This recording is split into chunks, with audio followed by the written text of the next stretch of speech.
Nung nakaraang video, ipinakita ko sa inyo kung paano ko ginawa ang aking foldable stand. At ngayon, gagawin ko naman itong aking mini Ron Folk style workbench. Nakapag-cut na ako ng 2x4 feet na plyboard para sa top and bottom panel. And then nag-mark na ako para sa mga bubutasan kong mga dog holes. But then I decided na slatted holes na lang ang gawin ko para magkasya ang mga regular na F-clamps.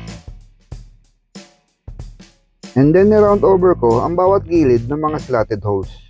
After that, nag-cut na ako ng mga 10-inch width para sa mga side panels. Para sa opening ng mga side panels na may straight edge, router ang ginamit kong pang-cut dito. At jigsaw naman para sa mga curve cuts. Then niliha ko na lang yung mga curves hanggang doon sa mark line gamit ang aking DIY spindle sander. And then ang unang ginawa ko ang naging template para makagawa ng opening sa iba pang mga side panels. And nilagyan ko lang ng round over ang lahat ng mga edges nito. Pocket hole joinery ang gagawin ko dito. Kaya binutasan ko na ang lahat ng dapat butasan gamit ang DIY pocket hole jig.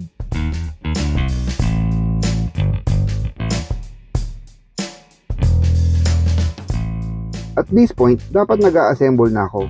Pero niliha ko muna ng 120 grit na sandpaper ang bawat parts nito. Nag-apply na rin ako dito ng sanding sealer. Pero itinakpan ko lang ang ibang part na paglalagyan ng glue para maging maganda ang kapit nito. Ang mga ganitong shop project, usually hindi na nilalagyan ng finish ito. Pero ang mga finish ay hindi lang naman pagpapaganda ng project. Nagpapatibay din ito at hindi nagiging kapitin ng mga dumi. Kaya naman niliha ko ulit ito ng 120 grit na sandpaper at nag-apply ng another coat ng sanding sealer. And nagliha na naman ako ng 240 grit na sandpaper, pero this time yung mga inside parts lang. At ngayon tinanggal ko na ang mga masking tape nito, nilagyan ng glue ang mga joints at sinecure ng pocket hole screw. Ganyan lang ang patuloy kong ginawa hanggang sa masecure ko na ang lahat ng stretcher sa top panel. And then sinimulan ko lang mag-apply ng glue para sa bottom part ng workbench. At nung na-secure ko ito ng mga clamps, binaliktad ko ito para madaling mag-drive ang mga pocket hole screws.